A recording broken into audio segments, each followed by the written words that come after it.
기도 드립시다. 하나님, 복된 주일을 맞이하고 월요일을 하나님 앞에 드리며 시작하게 하시니 감사 찬양을 드립니다.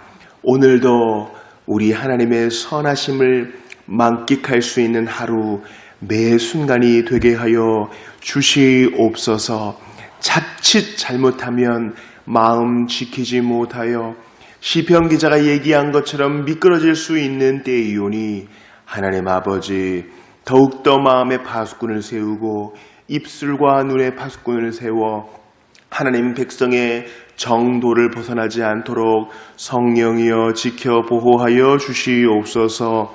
오늘도 받은 말씀대로 살아가기 위하여 분투하는 모든 주의 백성들과 함께하여 주시고 필요한 때 지혜 허락하여 주시며 위기와 유혹의 순간에 주께서 건져주시옵소서.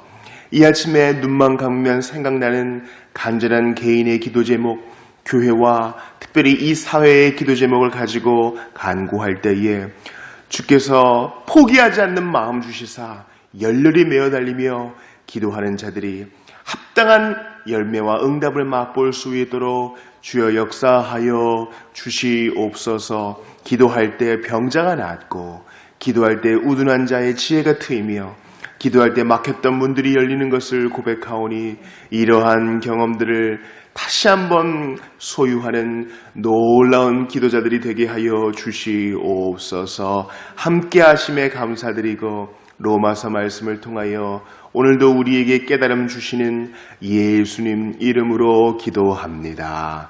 아멘. 하나님 말씀 로마서 3장 1절과 2절을 보겠습니다.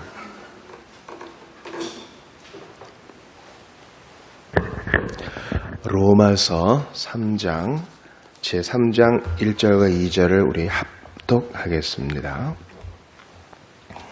같이 읽으시죠. 시작.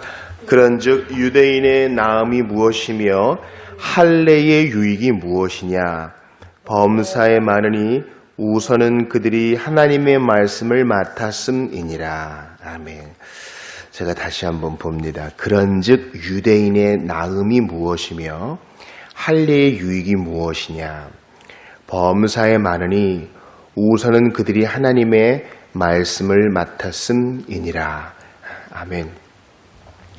우리는 지난 금요일에 즉 로마서 강의 15번째 시간에 영의 역사하시는 하나님, 그 율법 조문이 아니라 이 영의 역사하시는 하나님에 대해서 배웠습니다.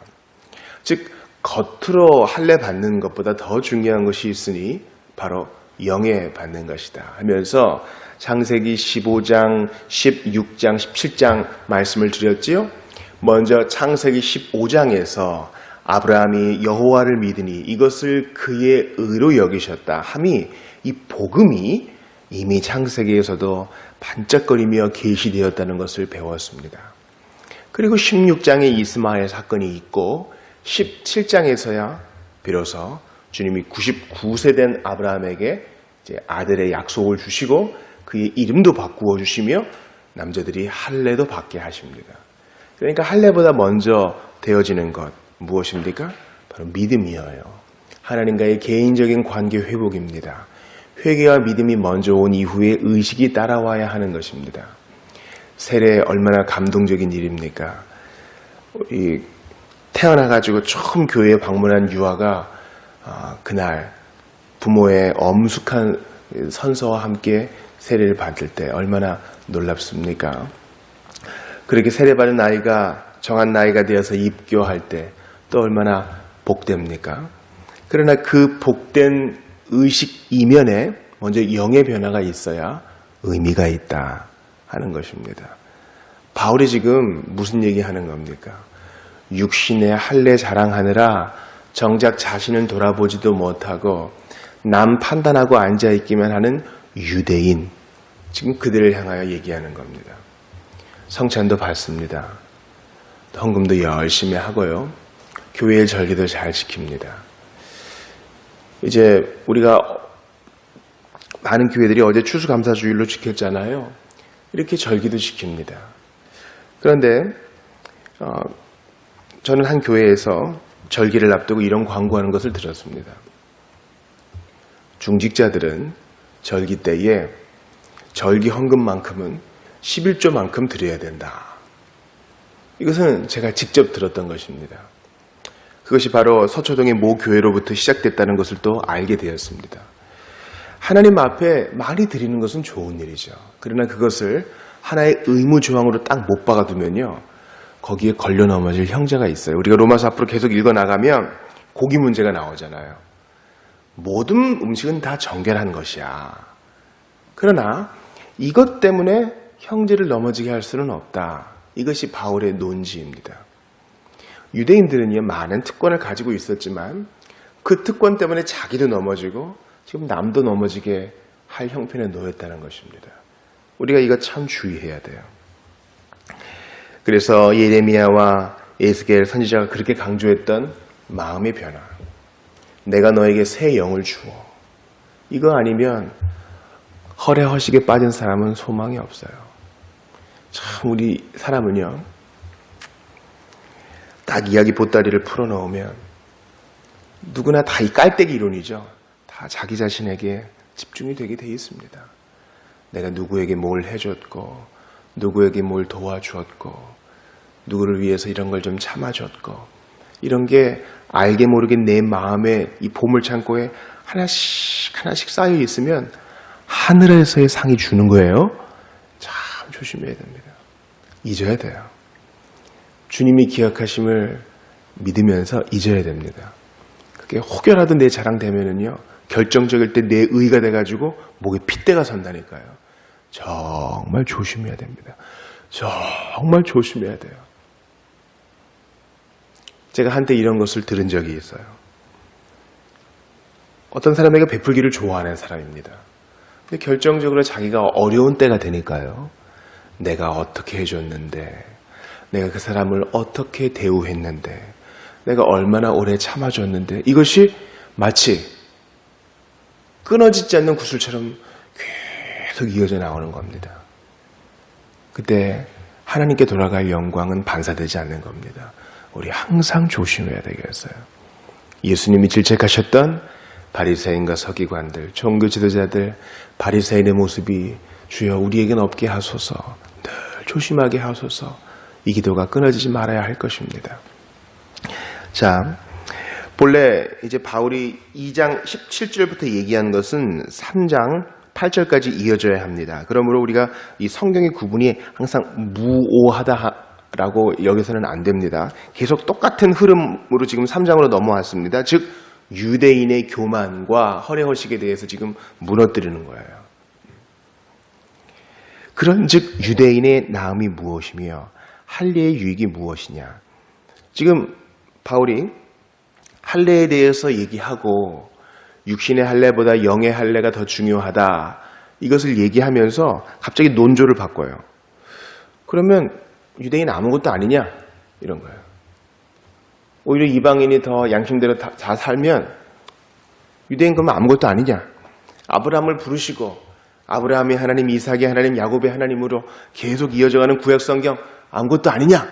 지금 이 이야기를 어떤 논쟁자와 지금 하고 있는 거예요. 할례의 유익이 무엇이냐. 그러면서 이 암시적으로 아니다 얘기하는 거예요. 우리한테 한번 적용해 봅시다. 특별히 예수 안 믿는 가정에서 자라는 이제 저 같은 사람은요, 이런 유혹에 빠질 수 있어요. 아, 나는 신앙의 4대 가문에서 태어났다. 모태신앙이다 하는 거예요. 그럼 이렇게 물어볼 수 있겠죠? 거듭난 이후에. 그럼 모태신앙의 유익이 무엇이냐? 이렇게 물어볼 수 있겠죠?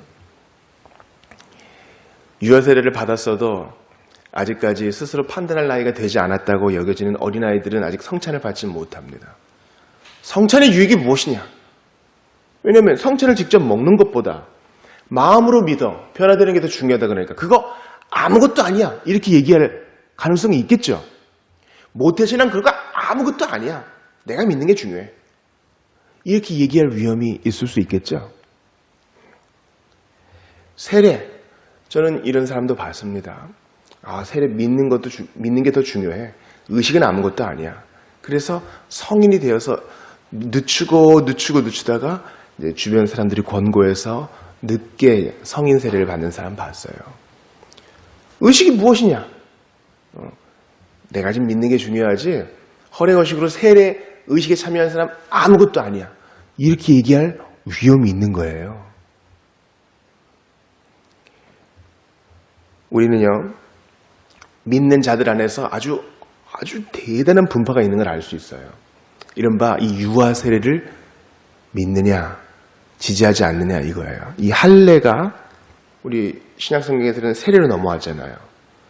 그런데 이 장로교와 개혁파, 특별히 이 언약의 연속성을 믿는 사람들은요, 이제 어린아이에게 난지 8일 만에 세례를 줍니다.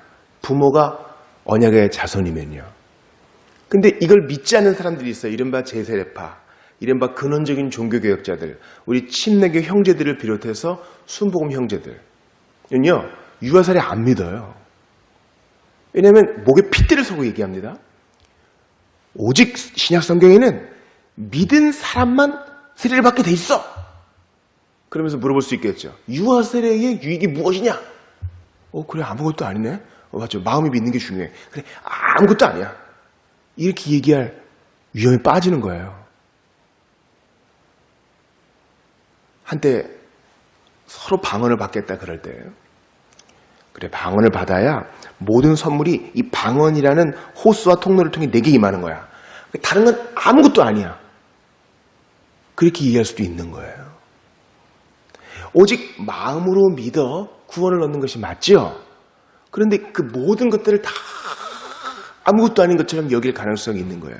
저도 한때 오만에서 이렇게 떠들었는데, 예수 진짜 믿고 난 다음에 그동안 나한테 토요일마다 모여서 성경 가르쳐준 우리 권사님들, 우리 주일학교 선생님들 아무것도 아니구나, 그렇게 생각했다는 겁니다. 야, 정말 그 지루하게 설교하셨던 우리 전도사님 아무것도 아니었나? 그렇게 생각이 드는 겁니다. 시장 앞에서 기타를 치면서 노방전도했던 거 아무것도 아니었나 싶은 겁니다. 그런데 바울은 뭐라 그래요? 아니다! 이렇게 말해요. 비록 유대인이 그 오만함 때문에, 그 굽어있는 마음 때문에 할례나 믿고 제대로 복음에 귀 기울이지 않아서 문제지만 그게 유익이 없는 것은 아니다, 이렇게 말하는 거예요. 이거는 참 저에게 위로를 줍니다. 왜냐하면 목사는 정말 회심한 한 영혼을 보고 싶어요. 그런데 이제 일산에 이제 김관성 목사님이라고 아주 젊은 목사님인데 잘하시는 분이 계셔요. 그분도 솔직하게 고백하는 거예요. 나 솔직히 고생을 많이 했는데 목회 현장에서 막 책에 나와 있는 것처럼 회심하고 눈물을 뿌리면서 그런 반응 보이는 사람 별로 없더라 하는 겁니다. 조나단 에드워즈를 읽고 1차 대각성에 대해서 읽고 평양 대부흥에 대해서 읽은 사람은 뭐야 이거? 책에 나온 대로 지금 안 되잖아요. 사도행전에 나온 대로 지금 교회가 안 되잖아요. 그것 때문에 우리가 한 거 아무것도 아니뇨? 이렇게 얘기할 수 있는 유혹이 있다는 거예요. 근데 성경은 아니다 얘기하면서 2절 보세요. 범사에 많으니 우선은 그들이 하나님의 말씀을 맡았음이니라. 유대인이 지금 믿음 없는 거, 교만한 건 분명히 잘못이야. 그러나 유익이 없는 것은 아니야 이겁니다. 여러분, 사도들이 지나가는 길에 안진뱅이 이렇게 딱 데려다 놨죠. 금강은 나 없어도 내게 있는 것으로 내게 주노니 곧 나사렛 예수의 이름으로 일어나 걸으라. 그 안진뱅이가 잘한 거 하나 있어요. 뭡니까?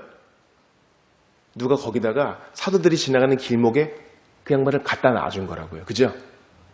그게 바로 유익이에요. 은혜 받을 가능성이 커진 거죠. 예수님이 고쳐주신 소경도 마찬가지예요. 누가 그 소경을 예수님이 지나가시는 그 길목에 데려다 준 거죠. 그게 유익인 것입니다. 범사에 많으니 우선은 그들이 하나님의 말씀을 맡았음이니라. 그러므로 오직 개인적으로 믿는 것이 중요해 라는 사람들의 얘기도 옳지만 반면에 신자의 자녀도 유익해. 아직 신자의 자녀가 제대로 믿지 못해가지고 회심의 증거도 없고 오락이나 좋아하고 성경 공부 시간이 낄낄대기는 해도 아직 그들에게 유익이 있어 하는 것입니다. 신약 성경에 기록된 대로 18세기 부흥에 기록된 대로 그런 역사가 평양 대부흥의 역사가 지금 21세기 한국 교회에 없는 것처럼 보여. 그런데 지금 우리가 하고 있는 게 헛짓은 아니야 이런 겁니다. 우리는 최소한 지금 주님이 지나다니시는 길목에 사람들을 데려다 주고는 있는 거예요. 부흥은 하나님의 손에 달린 것이지 우리가 인위적으로 조작해서 이뤄낼 수 없음을 겸손하게 인정하면서 우리 할 일을 꾸준히 하는 겁니다. 그래야 부흥이 부흥답지 않겠어요? 평양대부흥 100주년 기념 그 경기장을 꽉 채웠잖아요. 그런데 쓰레기가 얼마나 많았습니까? 집회 끝나고 주차 때문에 얼마나 싸웠습니까? 기도할 때는 뜨겁게 기도한다 했는데 자기 자리 하나 치우지 못하고 가는 누추함이 있는 거예요. 우리는 그렇게 100주년 행사하면 놀라운 일이 있을 줄 알았어요. 그러나 주님의 뜻은 또 다른 데 있었던 것 같습니다. 주님은 더 낮추셔야 됐어요. 그러면서 바울이 지금 유대인의 편을 듭니다. 우선은 첫째로는 그들이 유익이 있는데 첫째는 할례도 아니고 무슨 성전도 아니고 뭡니까? 하나님의 말씀을 맡았다라는 거예요. 이게 그들의 최고 유익이라는 겁니다. 이방인은 이러한 복을 못 누렸어. 이런 겁니다. 뭐야, 이거밖에 없어? 그렇게 얘기할 수도 있겠죠. 아, 이게 뭐 최고 유익이야? 그런데 여러분, 정말 이게 우리의 시선의 변화가 되어야 돼요. 우리 말로 된 하나님의 말씀, 성경을 읽을 수 있다는 거, 이거 대단한 일입니다. 과거에는요, 영국에서 영어로 성경을 읽지 못했습니다. 오직 라틴어로만 읽을 수 있었죠. 그래서 이제 로마 교황은 성도들이 자국어로 성경을 읽다가 잘못 해석할 수 있기 때문에 자국어로 된 성경 번역을 금한다. 이렇게 금지했어요. 참으로 경건해 보이는 얘기지만 결코 그렇지 않습니다. 왜냐하면 여러분, 예수님도 번역 성경 사용하신 거 아세요? 예수님도 히브리어 성경 인용 안 하셨어요. 예수님도 당시 사람들이 알렉산더 제왕 또 로마의 압제 속에 오래 있으면서 자기들도 히브리 말을 잊어버렸어. 여러분, 예수님은 히브리 말로 얘기 안 했어요. 예수님은 아람 말로 얘기하셨다고요. 그래서 히브리 성경을 헬라 말로 옮기신 70인역이라는 번역 성경을 예수님도 인용하셨고 바울도 인용해요. 그것 때문에 바울이 구약 성경 인용할 때 좀 다르잖아요. 그죠? 그것 때문에 그래요. 우리에게 번역 성경이 있다는 건 놀라운 일이에요. 이것 때문에 윌리엄 틴델이라는 사람이 순교를 당하면서 주여 영국 왕의 눈을 열어 주소서 기도한 것입니다. 우리에게 성경이 있다는 건 대단한 일이에요. 개신교 선교사들이 왔을 때 이미 한 세대 전에 천주교 신도들이 극심한 박해를 받았죠. 그래서 그들이 언문으로 된 성경을 갖고 있다는 것은 거의 목숨을 내놓는 일이었어요. 그런데 하나님이 일석이조의 은혜를 주셨죠, 우리에게. 뭡니까? 성경도 번역하게 하셨고 죽어 있었던 한글도 다시 살아나게 하셔서 사람들이 깨우치게 되니까 뭡니까? 유학도 보내게 되고 독립운동도 하게 되고 더욱더 자기 자녀들을 가르치게 되고 하루 종일 곰방대에서 입을 떼지 않았던 조선 백성들이 이제 배우고 익히고 성경을 읽고 이렇게 된 것이에요. 그러나 더 큰 유익은 무엇입니까? 베드로전서 1장 23절에서 이렇게 말합니다. 너희가 거듭난 것은 썩어질 씨로 된 것이 아니요 썩지 아니할 씨로 된 것이니 살아있고 항상 있는 하나님의 말씀으로 되었느니라. 그러므로 모든 육체는 풀과 같고 그 모든 영광은 풀의 꽃과 같으니 풀은 마르고 꽃이 떨어지되 오직 주의 말씀은 세세토록 있도다 하였으니 너희에게 전한 복음이 곧 이 말씀이라. 그래서 이 거듭나게 하는 것이 오직 이 말씀으로 말미암는다.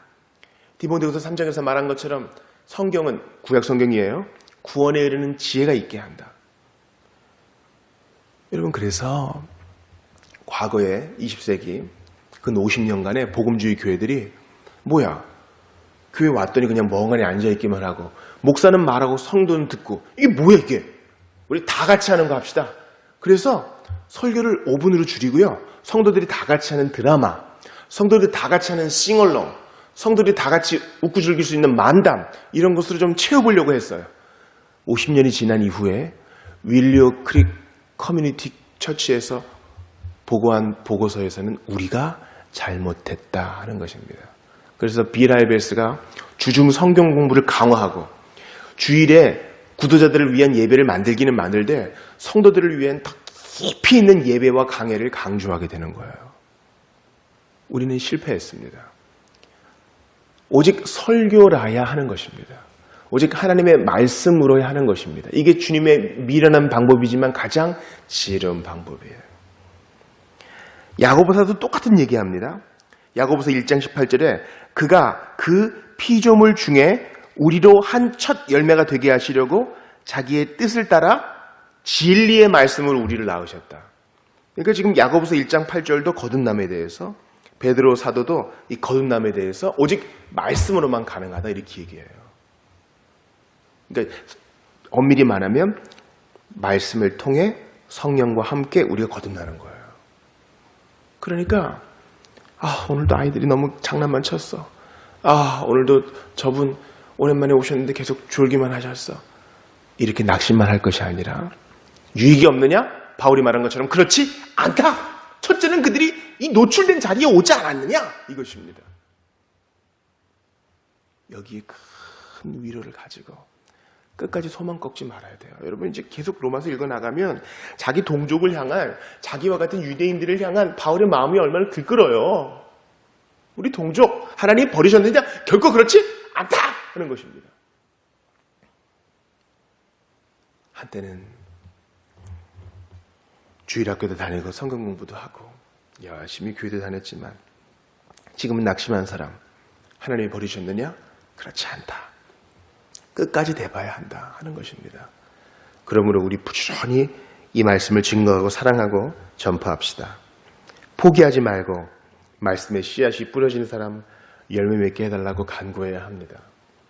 저는 가끔 월요일에 이렇게 눈을 감습니다. 그리고 생각해요. 그 전날 복된 주일에 복된 하나님 말씀 받은 사람들이 이제 이 말씀을 자기의 일터에서 삶의 터전에서 순종해야 될 텐데 제발 까먹지 말고 하나님께서 가르쳐 주신 대로 순종할 수 있게 해달라고 기도합니다. 여러분 그 다음날 되면요 한 20%밖에 안 남아요. 주일 설교에. 그래도 주님 그것만 붙들고라도 열매 맺게 해달라고, 유익이 없는 게 아니라고 하셨으니 주여 역사해달라고 기도하는 것입니다. 여러분 우리 좀 같이 기도합시다. 하나님의 말씀, 이 미련해 보이는 일에 목숨을 걸어야 돼요. 이 미련해 보이는 일에. 지금 이 세대가 아니면 다음 세대라도 반드시 열매를 맺으니 주여 이 우둔해 보이는 말씀 사역에 함께 동참하고 하나님 말씀을 존중히 여기고 다른 사람에게 가르치고 전파하고 건네주고 주여 이 사역에 모든 성도들이 동참하게 하시고 주여 진리의 말씀으로 거듭나는 사람 우리에게 붙여주시옵소서. 간절히 기도하십시다. 한국교회 깨어서 기도하고 말씀 사랑하는 초창기의 정신으로 돌아가게 하시고 어린아이들도 일찍이 이 말씀의 단맛을 깨닫게 하여 주시며 말씀으로 거듭나게 하여 달라고 간절히 기도하시고 이 나라의 민족 위에 간구해 주시고 특별히 나라가 어려우면 선교사님들이 또 많이 어려워합니다. 그들도 위로해 주시옵소서. 오늘도 우리의 갈 길 가운데 주의 빛 비추어 달라고 간절히 기도하시고 또 개인 기도하신 이후에 들어가시기 바랍니다. 우리 같이 기도합시다.